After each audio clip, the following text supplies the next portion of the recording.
Vamos a completar varios de los últimos puntos en torno al caso de Loan, y es que ayer vimos por aquí las declaraciones del fiscal Carlos Schaffer.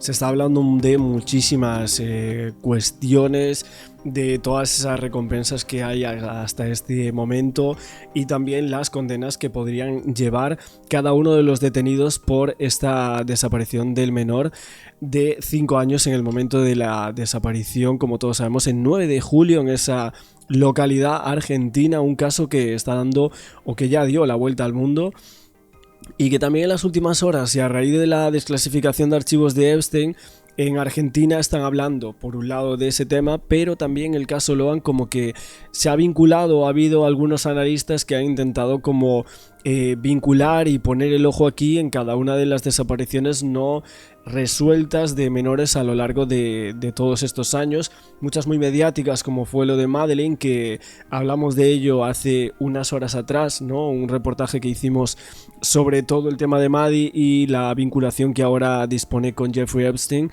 y ahora también pues se asocia de que habría asociaciones en algunos países de Latinoamérica, como puede ser estas localidades argentinas donde desaparece Loan y otros niños, ¿no? También, que podrían llegar a estar vinculadas o asociadas a toda la red que vinculaba a Jeffrey Epstein, ¿no?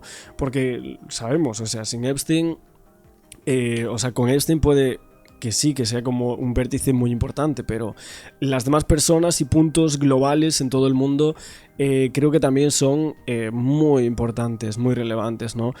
Evidentemente lo que están diciendo algunos medios es que hay unos documentos revelados en Estados Unidos que establecen un entramado internacional con redes perversas de personajes que algunos usuarios eran proveedores que eran provenientes de América, de norte a sur, y muchos recuerdan que es cierto que en Argentina como que supuestamente estaba intentando sobornar a algunas personas aquí para instalar pistas falsas en la justicia en torno al caso de Loan y que no se pudiese avanzar en el esclarecimiento de los hechos, ¿no?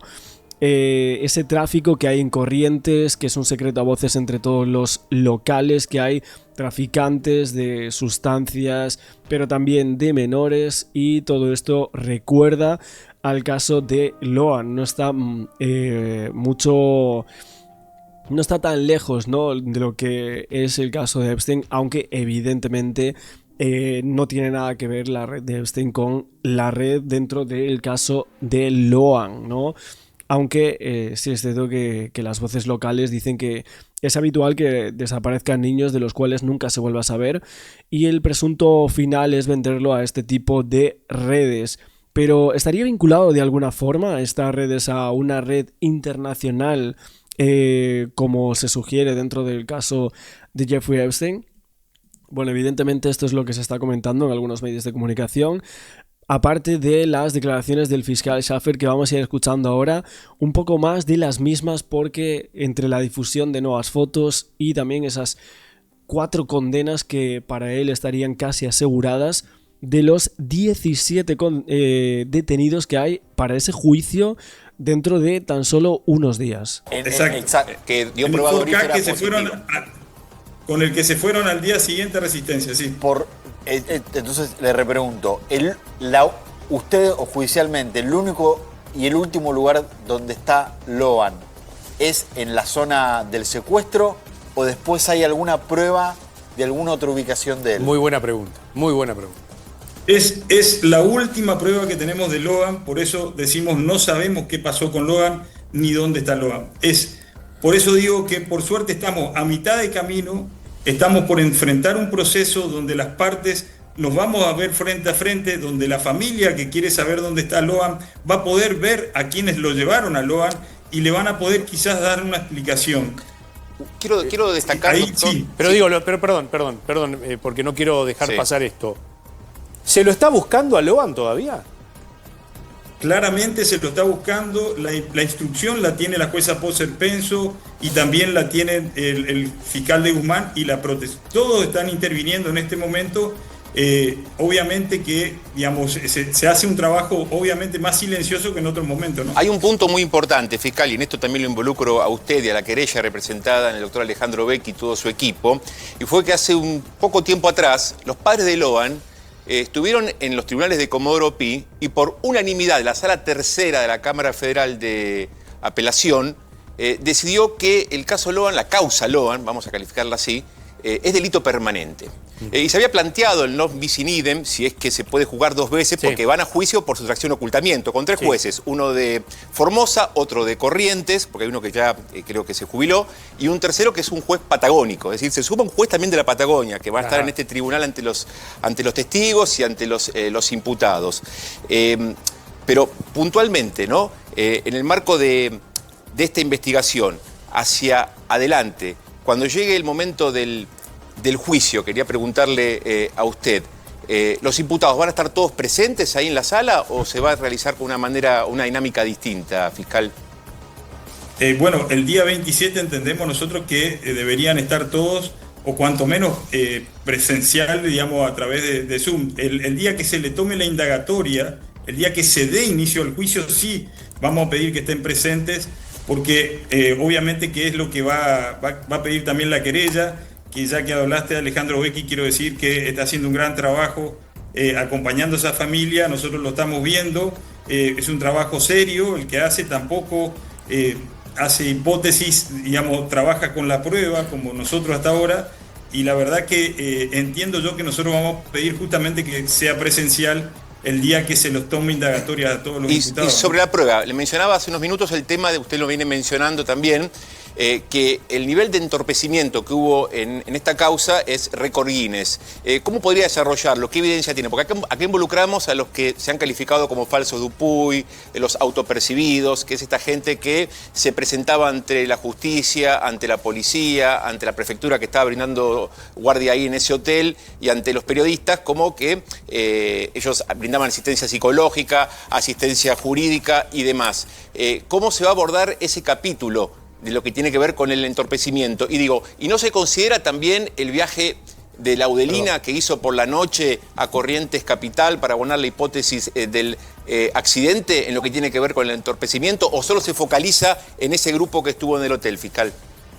Bueno, vamos a escuchar ahora al fiscal hablando de todo esto. Creo que la parte de Laudelina es importante y de hecho he visto varios artículos en las últimas horas en Argentina que estaban hablando sobre esto, estaban como, aparte de sacándolo de Epstein, volviendo y retrotrayéndonos al caso de Loan, diciendo que todo el mundo conocía a Argentina, que era una de las grandes cajas recaudatorias ilegales para la política. Esto dice un periodista allí, diciendo que la administran policías locales en cada provincia que cobran sobornos supuestamente a traficantes de sustancias, administradores del juego clandestino, tratantes, actividades que generan miles de millones que se reparten y que engordan los bolsillos de políticos corruptos en lo largo de estos países. Y que nadie piensa que sean las autoridades políticas las que ordenan algún rapto de tal o cual niño. Lo que sí todos conjeturan es que las máximas autoridades policiales y políticas elevan parte del botín hacia los estamentos más altos de la política, y de ahí el interés de algunas personas que estaban en el cargo en que la investigación de la desaparición de Loan Danilo Peña quedara en la nada. Esto lo vimos, o sea, realmente parecía que los políticos querían que la investigación quedase en la absoluta nada, que no se investigase nada más, que quedase como un accidente, y pusieron todo el foco, todos los esfuerzos en dinamitar la investigación y que no se supiese nada más de dónde estaba el menor, ni su ubicación, ni absolutamente nada, como os estamos comentando. Y esto es una de las cosas que sacaban por aquí en varios artículos, hablando del gobernador Valdés y de otras personas como el senador Diego Pellegrini, que están en este caso, ¿no? que los conocemos también a raíz de este tema. No, a ver, yo claramente siempre aclaro una situación. Cuando nosotros vamos a un juicio, lo que tenemos experiencia en un juicio, sabemos que a veces los juicios derivan en otras causas. Nos ha pasado en causas del juez Soto Dávila, por ejemplo, este año vamos a tener otro juicio que derivó de otro juicio. Es decir, claro, esa situación a la que voy a hacer referencia de contemplar qué pasó, digamos, lo de Laudelina, lo de la noche, nosotros lo vamos a evaluar durante el juicio y en los alegatos diremos qué es lo que nosotros entendemos que ocurrió con ese tema. Obviamente que no lo dejamos de tener en cuenta, nos parece muy importante la actuación de Laudelina, porque en su momento dijo una cosa, parecía el relato parecía creíble y después se desdijo. Obviamente que eso también entorpeció. Pero yo no me quiero olvidar, porque cuando vos decís récord Guinness, lamentablemente, por eso digo, usaron el lugar y no pitó la forma que lo hicieron, pero aparece un comisario, o sea, no es una cuestión menor. A ver, el investigador. Doctor, me gustaría que nos explique paulatinamente, bien, lentamente, para que nuestra audiencia entienda, qué arroja las pericias de los celulares. Claro. ¿Qué arrojan los celulares de cada una de las personas que estaban alrededor de la escena cero, de la zona cero? Sí, más que nada, no las conversaciones, no tanto las conversaciones porque no las tenemos, no hay casi intercambio de mensajes, pero sí lo que tenemos son, primero, las ubicaciones de los celulares, que eso los tiene detenido a varios, por ejemplo, en el caso de Benítez, en el caso de Ramírez, el llamado telefónico que le hace Benítez a Laudelina en el momento que supuestamente el menor estaba regresando al lugar donde estaban comiendo, es decir, a la casa de la abuela. Ese llamado es clave. Claro. Ese llamado es clave. Sí. Ese llamado es clave. A ver, vamos a repetirlo. Es un llamado de Benítez a su mujer. Claro. A Laudelina. Sí. Y yo hacía pie también, habiendo leído también el registro de comunicaciones. Perfecto, Mariano. A una comunicación entre las hermanas, las hijas de Laudelina, aquella noche cuando estaban todos, tengo entendido, en la comisaría, donde una le dice a la otra, van a terminar todos presos. Y se borra un mensaje cuando le preguntan, ¿pero por qué? Una situación así, no recuerdo, pasaron 2 años. Esto, fiscal, es fundamental para hablar del tema del encubrimiento. Sí, ahí prácticamente yo te diría que hay una situación, cuando ellos empiezan a comunicar ese llamado que hace Benítez, no quiero equivocarme, creo que eran 9 minutos, Benítez dice que le llama a Laudelina solamente para decirle, porque no tenemos la escucha, no estaban intervenidos los teléfonos, pero esa duración de 9 minutos, según Benítez dice que él solo le pregunta, no sabe si Loan regresó o algo así, en esos términos, y se terminó la conversación. Lo cierto es que el llamado dura 9 minutos, es decir, no cortó el teléfono ni Laudelina, ni cortó el teléfono Benítez en ese momento. Claro. Y Laudelina era la única persona que estaba al lado de Pérez y Callaba cuando estos salen en la camioneta a supuestamente a ver el partido de fútbol. Claro, aquí en este punto lo que sucede es que había salido unas informaciones de esa llamada de los 9 minutos, pero aparte de esa llamada, luego lo que aparece en los archivos son fotos de mujeres fallecidas en uno de los celulares de los detenidos y también no por. Estos son algunos de los resultados que salían en aquel momento de los teléfonos secuestrados en el marco de la investigación por la desaparición de Loan, ¿no? Esa llamada muy clave de Laudelina y luego un chat con la funcionaria María Victoria Callaba. Aparte de todo esto, el tema de que obviamente implantasen pruebas en contra de para que no se supiese, ¿no? Ciertas cuestiones del caso. Y también el hecho de que supuestamente se habrían hecho algunas consultas y ingresos a sitios de no por. Esto luego decían que lo desmentían fuentes oficiales a los medios de comunicación, pero al principio todo esto salió. O sea, ¿cómo es posible que bueno, salga una cosa, luego se desmienta, luego se vuelva a decir algo similar? Y esto es lo que fue ocurriendo dentro del caso de Loan. Doctor, usted tiene muchos años de experiencia haciendo juicios orales y en su rol de fiscal federal muchos juicios vinculados a trata de personas y a crimen organizado. De este caso, ¿qué le llama la atención vinculado a si usted considera que los acusados forman parte o son una estructura criminal organizada ¿Y qué le llama la atención de este caso de trata de personas? Porque todos entendemos que Loan fue secuestrado con un fin, y con un fin de algún tipo de explotación. Bueno, esa es su opinión, ¿no? Lo que No me sé. llama la atención, en primer lugar, y por eso yo digo récord Guinness de entorpecimiento, nunca nos pasó en una causa que se complejizó, digamos, porque justamente por la es inédito. misma desaparición de un chico de 5 años es compleja, Sí. era compleja de por sí, que nunca nos pasó que vengan 10 personas, 10 de cualquier lugar del país a entorpecer la causa. Es casi increíble, digamos, una cosa que no solamente los engañó a todos. Espere había engañado un poquito, fiscal. Usted está Pero diciendo es importante lo que las está diciendo. personas que se hicieron, que dijeron que formaban parte de la fundación de Lucio Dupuy. Es esta gente que se acercó y que usted dice vinieron a entorpecer la causa. ¿Es correcto esto? Absolutamente, es más, esas personas a nosotros nos pidieron hacer. A ver, le están como parando al fiscal, pero son cosas que creo que todo el mundo que haya visto un poco del caso de Loan ya sabe. O sea, no... Es que tampoco somos bobos, ¿no? No sé.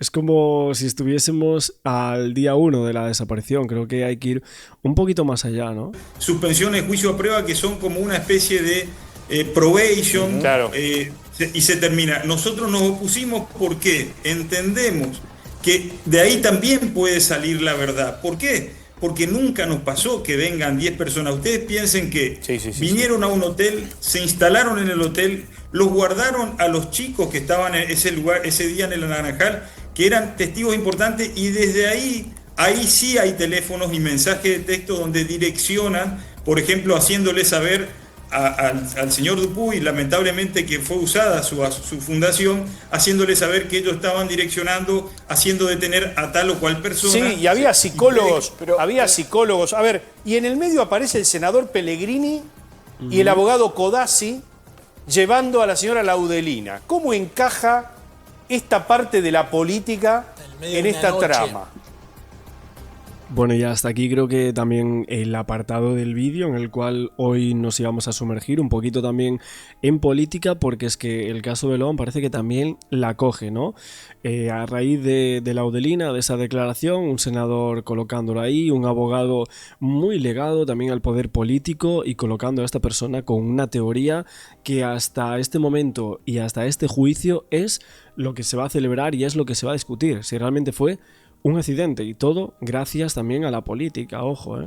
Bueno, nosotros obviamente que seguramente las testimoniales la estamos analizando, tenemos que reducir ese número. Yo estoy en más o menos número 160 testigos, ese es un motivo de análisis, todos los que van a venir a declarar, pero si nosotros vemos que hay alguna responsabilidad penal, no tengan ninguna duda que eso surge del juicio oral y público, y eso es lo que tiene la oralidad y tiene esta exposición pública que vamos a tener. Si surge responsabilidad, es el mismo Ministerio Público quien tiene la obligación, y lo hacemos Pueden así, ser convocados, de mandarlo fiscal, a investigar. pueden ser citados a declarar porque no han sido citados en la etapa de instrucción, lo que acaba de mencionar Mariano Jesse. Todo ese grupo de gente o ese lote, que sería como un tercer lote, ¿podría ser citado a declarar en el marco del juicio oral si se avanza en ese sentido, en el marco de lo que usted ofrezca como prueba, y en Guess también la lógica de entorpecimiento? Bueno, nosotros en esos casos tratamos de analizarlo con mucha rigidez, que no citar a personas que en el futuro podrían resultar imputados. O sea, porque nosotros, a nuestro modo de ver, claro, analizamos la situación. No digo que lo vamos a hacer, digo simplemente no citar a personas a las cuales le obligaríamos a declarar quizás si cometieron... Bueno, y también cuando se cumplió como varias semanas del caso, salieron unos mensajes filtrados en torno a Laudelina Peña, que tenía un contacto que tenía el nombre agendado como Libra Rob L.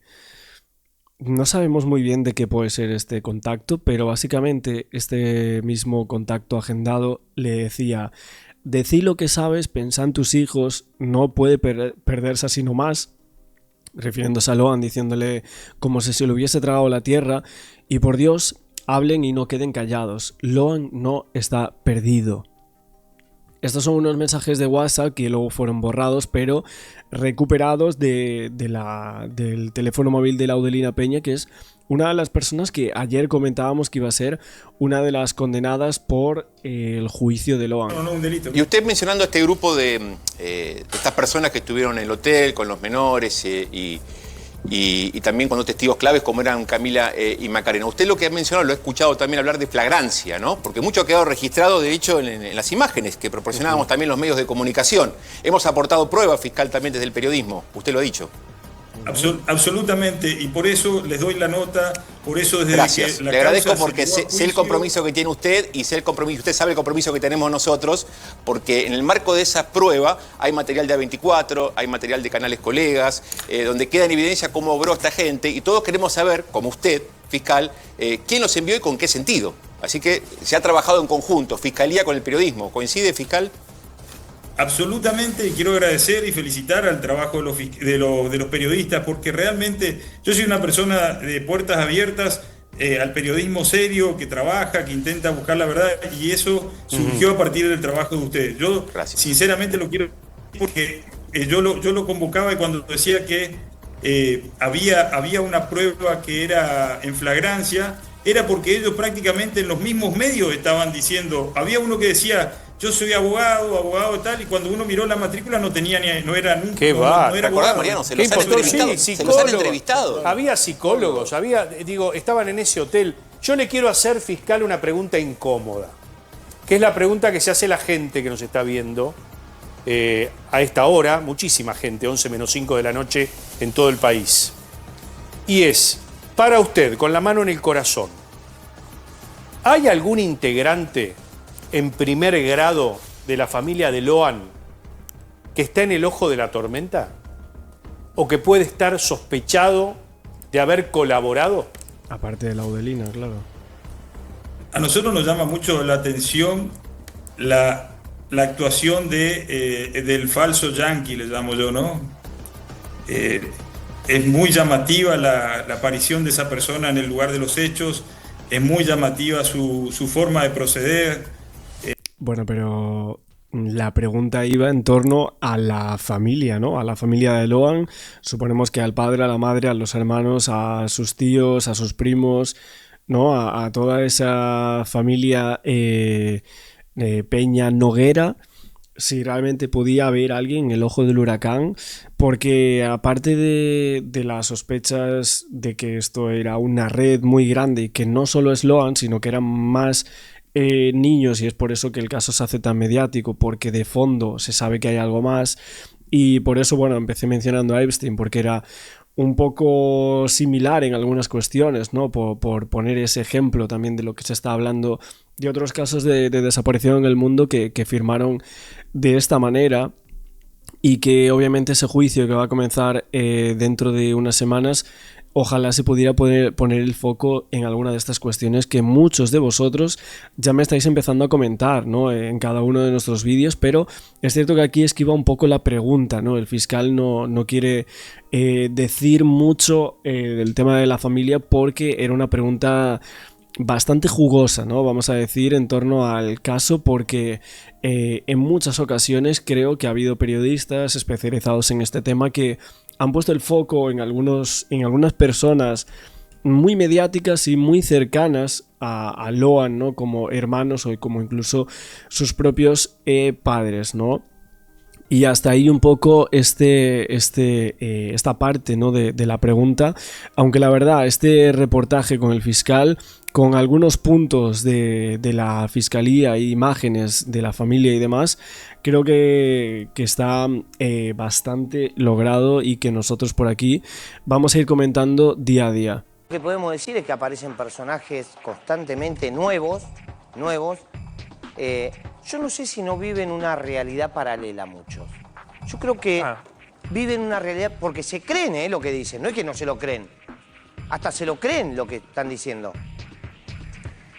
Y por afuera te vas enterando personajes que vos no sabés si te están cargando. ¿Tiene derecho a mentir tanto, Gallego? Pues si fuese Hablar de gallego nada cosas más, que no- si fuese gallego nada más, bueno, es uno. Ah, Son un montón. pero uno puede entender que los abogados defensores mientan, ¿no? Digo, en el expediente, que entiendo que siempre y cuando sea para favorecerse o por lo menos para no perjudicarse a sí mismo, todo defendido puede no decir la verdad. Claro. Ahora, un abogado que tiene que presentar pruebas, ¿Pero las tiene en la casa? las tiene en la casa. Las tiene en la casa. Lo que me quedó esta nariz. ¿Qué dijo en concreto el doctor Juan Pablo Gallego? Si tenemos el corte lo ponemos y si no lo contamos nosotros. Dijo que hay una pericia Sí. psicológica sobre Carlos Pérez que demuestra su debilidad por los menores. De este hombre que está viendo en pantalla, el ex capitán de navío, uno de los principales sospechados, acusados de haberse llevado a Logan. ¿Qué dijo Gallego la semana pasada en Poco Correctos, programa de Canal 13? Hay una pericia psicológica, dando a entender que era reciente, ¿no? Sí. Que demuestra que este hombre tiene hay que ser cuidadoso con las palabras, una debilidad. Está bien, pero ¿dónde está la pericia? Hay antecedentes que lo ligan a menores. ¿Dónde está la de edad. pericia? Bueno, esa tarea hicimos hoy muy temprano. Hemos hablado con una infinidad de fuentes ligadas a la causa, a la investigación, que tienen acceso al expediente. Y entre ellos hemos hablado con el doctor González, Tito González, un abogado muy reconocido, que es el abogado de Carlos Pérez. Digo, fuimos, mejor fuente que esa no hay, Che, ¿no? se está cayendo cosas Sí, acá está arriba nevando, está sí, nevando. fíjate. Sí, la nieve negra existe, Sí. ¿no? Sí, nieve negra. Bueno. Eso. Y nos dijo, hablamos con él y nos dice, la verdad Sí. que ustedes tienen la bola de cristal porque, claro, no era información nuestra, me dice, Nahuel, Carlos, Lucía, Sí. vos, Diego, me dice, tienen la bola de cristal porque ni yo tengo acceso a esa pericia que lógicamente no existe, la pericia psicológica reciente sobre Carlos Pérez y menos que demuestre que haya quedado demostrado y no haya ningún lugar a dudas que tiene alguna debilidad o antecedentes ligados a menores. Sí, lo que hay son algunas búsquedas en su teléfono celular, por ejemplo, en su historial de teléfono, que ha visitado sitios pornográficos la misma noche del día en que desapareció Logan, eso sí hay. De menores A no ver, hay yo- nada por ahora, doctor, salvo que usted esté imaginando elementos que no hay Es que me o parece- que tenga más elementos que la jueza, ¿no? Y los tenga guardados en su casa. A mí lo que me parece grave es hablar livianamente de algo. Vuelvo a repetir. Pérez ni siquiera es no es santo de mi devoción, pero de hecho no lo conozco y la verdad que tengo una muy mala mirada para con él. Por una cuestión de, por ejemplo, cuando se esté buscando a una criatura, vos estás mirando porno, o sea, sos un ser que no empatizo. De ahí a que yo pueda decir, tengo material de, ayúdenme, abuso sexual infantil, Sí. ¿sí? Sí. Corrupción de menores. Es otra cosa. Que si está, debe pagarlo, no hay discusión sobre eso. Pero no podés estar diciendo todo eso si no tenés una prueba. Yo quiero creer, y ahora le vamos a preguntar al abogado, si lo que dice Gallego existe en el expediente. Bien, a la fuente. Y sí, Hemos vamos a la consultado fuente. con varias fuentes, pero creo que esta es la más cercana, lógicamente, a Carlos Pérez, porque su abogado está conectado y le damos la bienvenida al doctor Tito González, abogado de Carlos Pérez. Le agradecemos la gentileza, doctor. Sabemos que no suele hablar, pero delante de esta, ¿cómo decirlo?, denuncia pública, esta declaración pública de Gallego, usted se siente la necesidad de, bueno, salir a decir las cosas como son. Entiendo que hay pruebas en contra de su cliente, pero hay que ser nobles con la información y decir que efectivamente esta pericia psicológica que demuestra que Carlos Pérez tiene antecedentes o tiene cierta debilidad por los menores, lejos está de ser real. ¿Cómo le va, doctor? Diego Esteves, Nahuel Suárez, Carlos Estreno y Lucía Baldi por Alerta 24/7. Hola, ¿qué tal? Muy buenas tardes, Diego, Nahuel, el equipo completo y la audiencia en general. Gracias. Bien, ¿es cierto lo que dice Gallego? ¿Hay una pericia psicológica que demuestra que su cliente tiene una debilidad por los menores?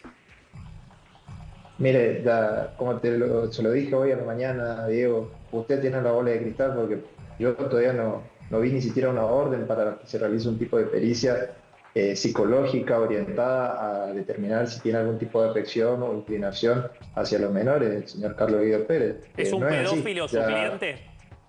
No, para nada, para nada, para nada, para nada.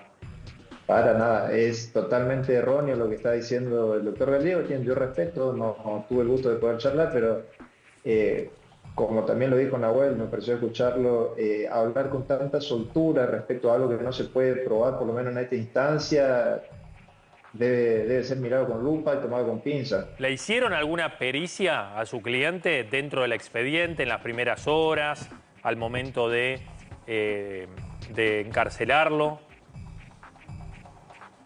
Sí, por supuesto, esas son pericias de rutina que se hacen apenas ingresa una persona a un establecimiento penitenciario.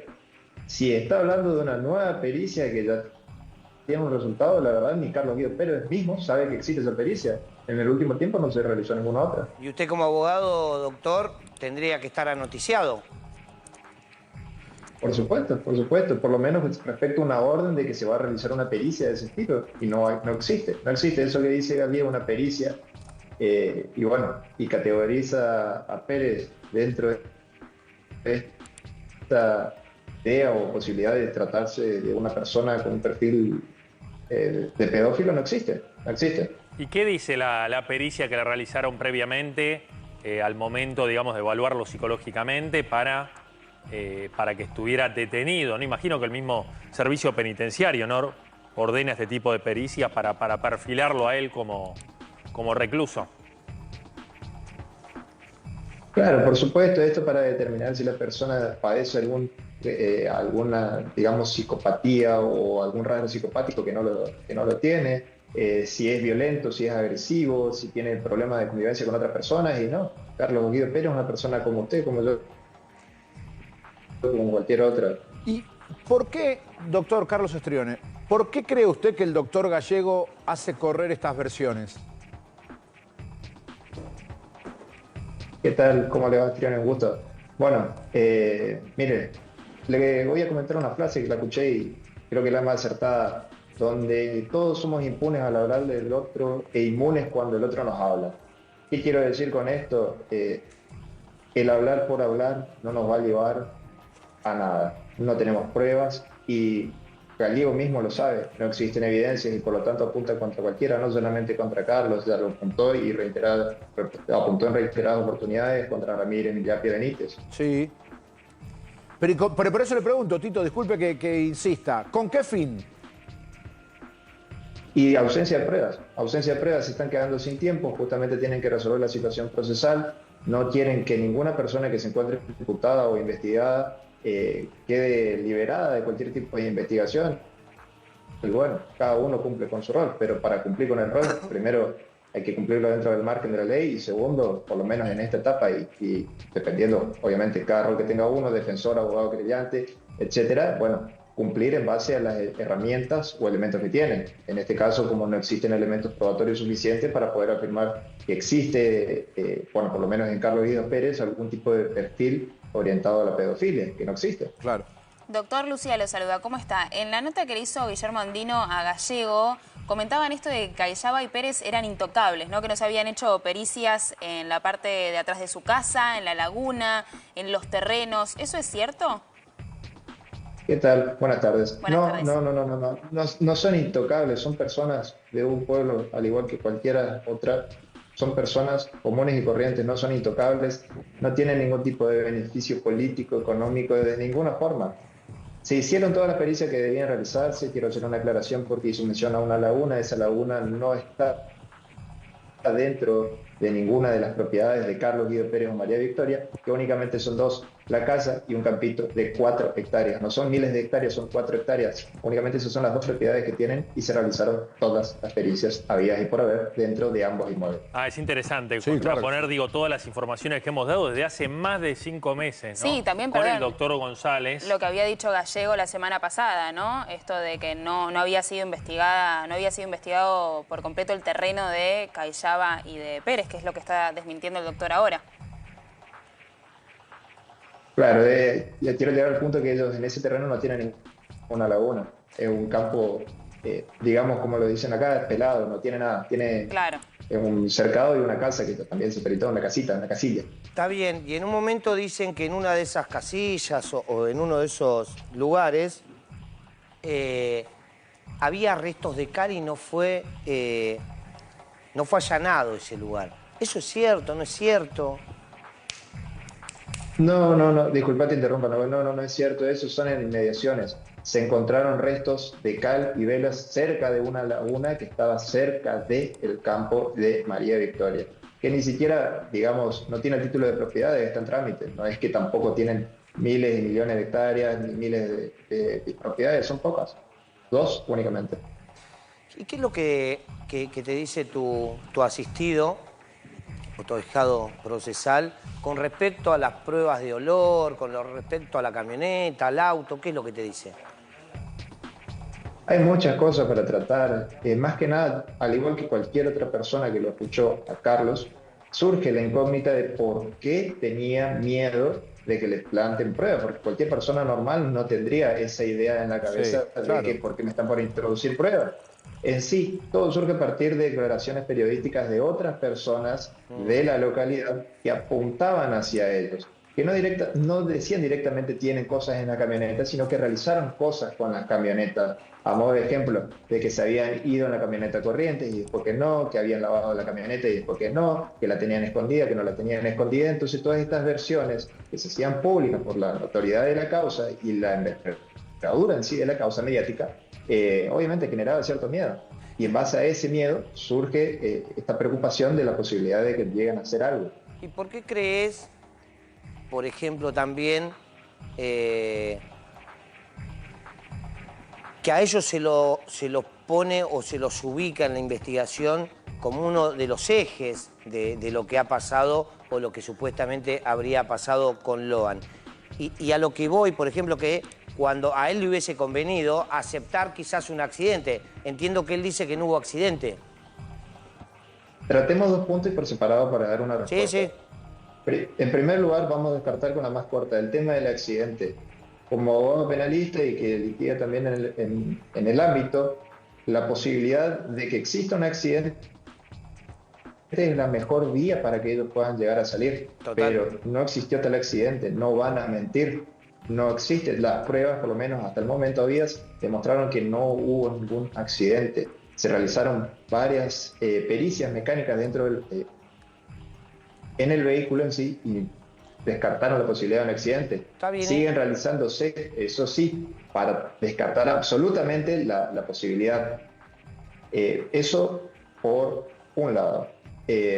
Si me podría repetir, por favor, Nahuel, la primera pregunta que me hiciste para darte una respuesta concreta. Es que dentro de lo que uno escucha, doctor, es que ellos serían uno de los ejes fundamentales de la investigación, o por lo menos de lo que se escucha dentro de la causa, qué es lo que hay y qué es lo que solo son rumores. Bueno, esto es muy importante tratar. ¿Por qué? Porque estamos ante un rompecabezas en el cual le faltan piezas. Y querer armar un rompecabezas con la ausencia de piezas no nos deja ver una figura completa.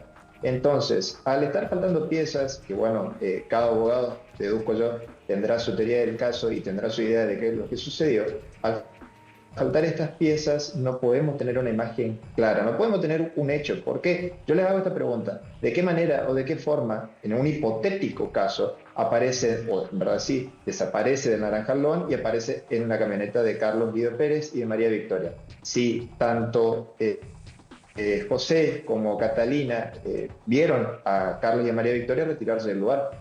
Yo le planteo esta incógnita, o sea, ¿cómo nosotros podemos armar una teoría del caso en base a la desaparición física en un lugar y la aparición mágica en otro lugar? Sí, está Entonces, bien, ahí esas incertidumbres en sí generan cierto nerviosismo, por lo menos a quienes investigan, que se entiende, obviamente, nerviosismo Sí, por yo no le poder dar digo, una respuesta doctor concreta a eso. Usted nos invita a razonar, podemos entrar en ese juego, digamos, de razonar de qué manera no incorporamos a Pérez y a Cayaba, que es cierto, como dice usted, varios testigos no imputados ni detenidos, la abuela Catalina, José Padre, han dicho efectivamente, ellos se retiraron casi en simultáneo, ¿no? Ahí usted quizá nos pueda aportar la precisión horaria, a ver el partido de River, como dijeron. Ahora nosotros podemos pensar que quizá ellos se hayan acercado hasta una ruta y Benítez, por poner un nombre, puede ser también Ramírez o Millapi, le hayan acercado a Loan, hayan subido a Loan en andas y se lo hayan llevado hasta la ruta, ¿no? Para cargarlo en la camioneta. Digamos, ¿de qué manera usted rebate esta teoría? Se utiliza la lógica a la inversa. ¿De qué manera nosotros podemos demostrar que Ramírez, Millapi o Benítez fueron quienes tomaron al menor y se lo llevaron hasta una ruta? Por lo tanto, nosotros tenemos que hacer un ejercicio muy sencillo. Bien. Nosotros tenemos que demostrar en base a las evidencias lo que obra. Y para poder demostrar las ubicaciones de las personas que estuvieron en ese almuerzo, creo yo o estimo, sería muy útil las pericias, mal llamadas pericias de geolocalización o el término que se les plazca ponerle, que va a poder determinar en qué lugar estuvieron los teléfonos celulares en cada momento, casi preciso. Las está realizando la Policía Federal.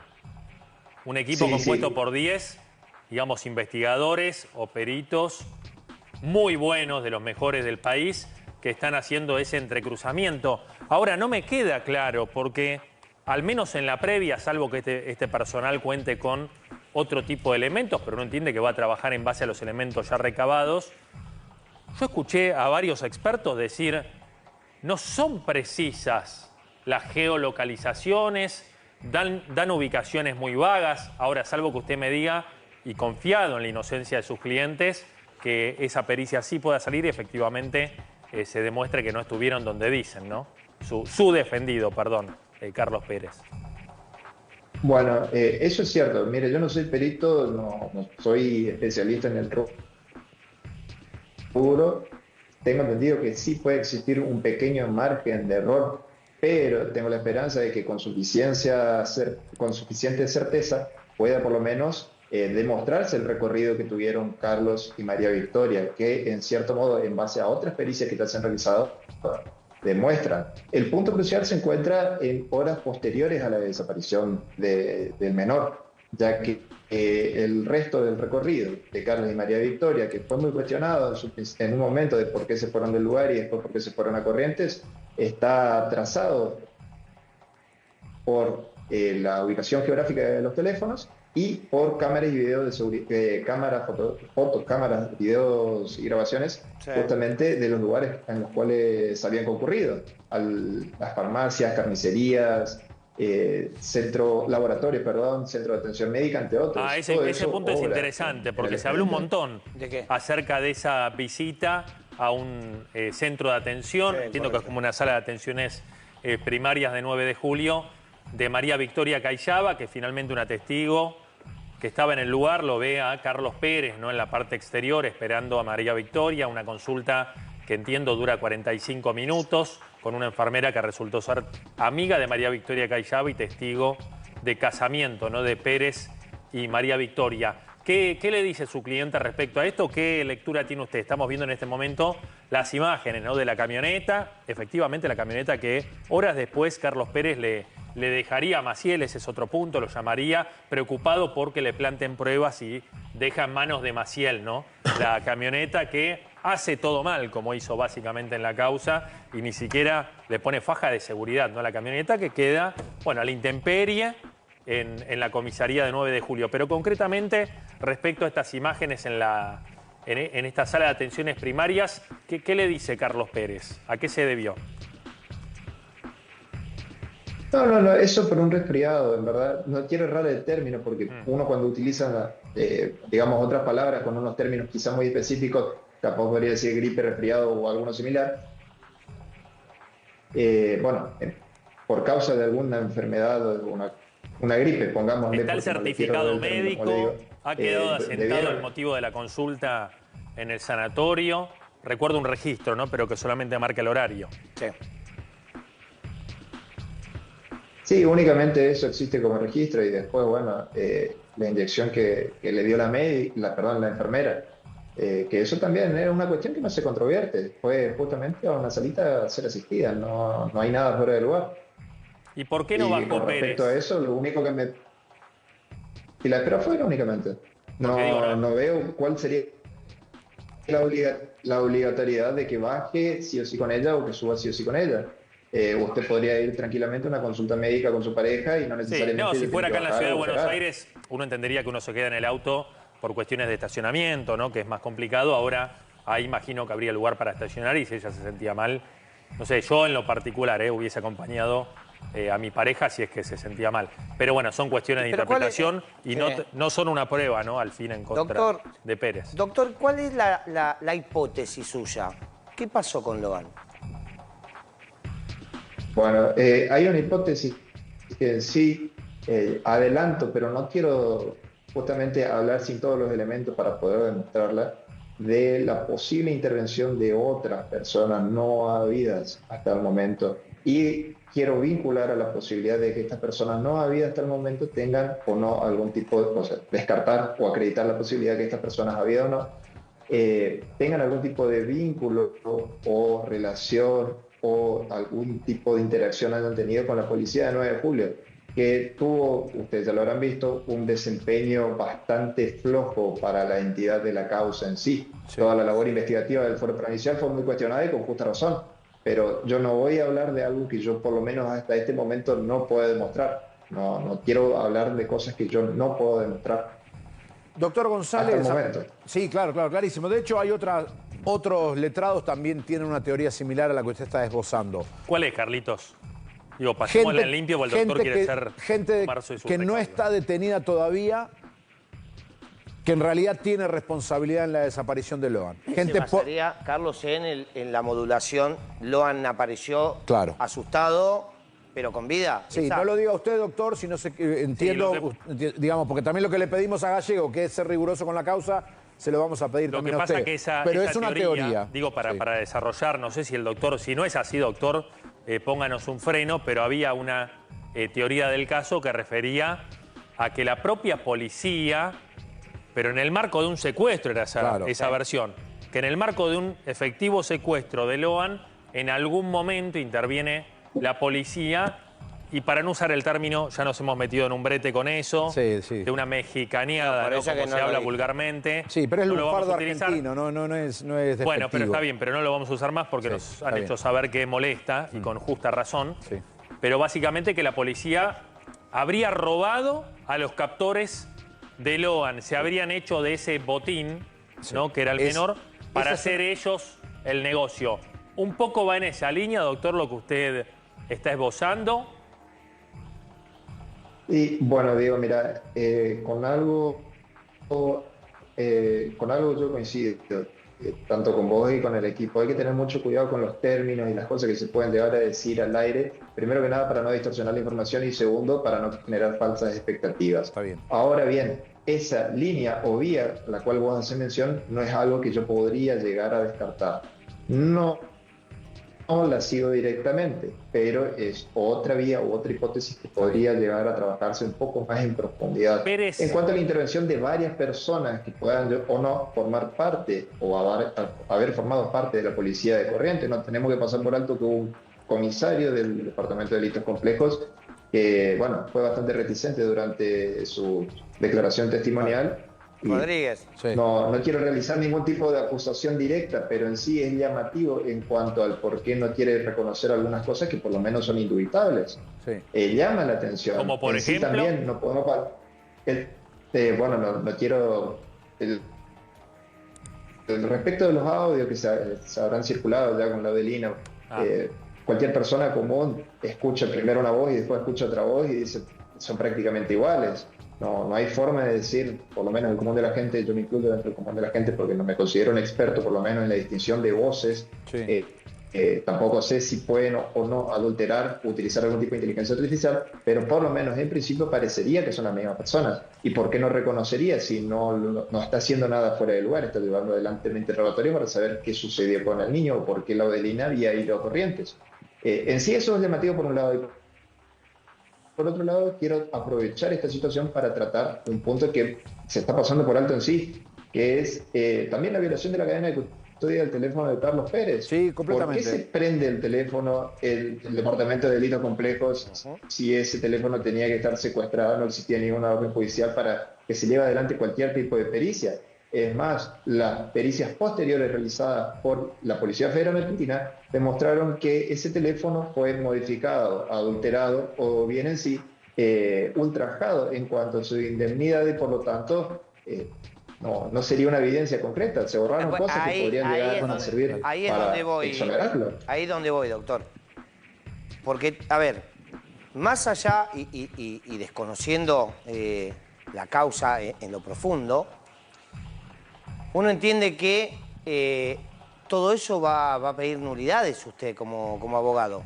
Obvio. Con respecto a la camioneta que no estaban fajadas, con respecto a los celulares que se abren cuando están secuestrados, ¿todo eso va a pedir nulidades? Claro, nos están dando, o por lo menos el Foro Prudencial nos dio un desfile de nulidades para plantear, claro. No solamente a mí, sino a los abogados. Hay que tener en consideración que por ahí uno tiene el término nulidad como algo que, bueno, en líneas generales no se cumplió como debía haberse cumplido. También está la posibilidad de plantear la exclusión probatoria, es decir, la inadmisibilidad del elemento por, en este caso, por ejemplo, el teléfono, haber sido adulterado. Claro, bueno, por eso Carlitos ya te dijo. No, pero sigo lo que vos estás diciendo, negro. Es el derecho procesal, digamos. Es que yo lo vengo planteando hace mucho. Es el festival de las nulidades. La jueza esto va a ser así. Seguramente la jueza federal, ¿sí? Seguramente la jueza federal no deje en libertad a ninguno ahora. Lo va a patear para que lo resuelva la Cámara. Ella lo que va a decir es bajar de la pepa, le baja la preventiva. Y ahí es donde Gallego va a decir, vieron que tenía razón. Pero una Cámara bajo ningún concepto puede dejar pasar por alto la cantidad de horrores que se cometieron en el expediente. De hecho, por acción u omisión o por desidia. Y el propio juzgado federal de Goya, permanentemente, y nosotros nos hemos hecho eco de eso, revierte y es muy puntilloso, bueno, como debe ser una cámara de revisión, ¿no? Respecto a algunas decisiones que se han tomado y que directamente va en contramano. Decisiones a la inversa también, porque han dictado prisiones preventivas, luego revocadas, ¿no?, por la Cámara Federal, o ha dado excarcelaciones. Sí, claro. Digamos, no tiene ningún problema, digamos, en dar vuelta una decisión de primera instancia, ¿no? Como podría ser, en este caso, un procesamiento y una prisión preventiva y luego revisarla en profundidad. Son graves los horrores. Claro, ¿no? Pero hay tiempos procesales, ¿eh? Sí, está bien, pero son... Por eso quizá el doctor habla de exclusión y no de un pedido de nulidad. Porque para el Código Procesal no hay plazo, ¿no, doctor? Para pedir una nulidad de una prueba. Sí, efectivamente, sí. Es claro, por cuestiones terminológicas que a mí no me corresponde estar dando clases, yo no soy quien para decir yo sé más o yo sé menos, cuestiones finitas en cuanto a términos, sí existen momentos para plantear una nulidad, sí existen momentos para plantear la inadmisibilidad de alguna evidencia, por ejemplo. Quiero aprovechar también para tratar la cuestión de reconocerle el trabajo que fue muchas veces criticado a la doctora Poser Penso y a los fiscales y entre otros los investigadores en sí, que están son muy puntillosos, como me pareció escuchar a Nahuel decir, que son muy puntillosos, están realizando todas las cosas que no se hicieron bien dentro del Poder Provincial, lo están realizando de la mejor manera posible.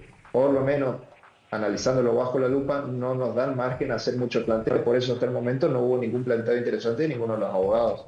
Respecto a las diligencias realizadas en el Foro Federal, no solamente estoy yo, hay otros abogados de renombre que son profesionales a los cuales respeto y admiro, y todavía ninguno lo ha planteado nada. Ahora, la pericia odorífica, la pericia de los perros, no de los canes.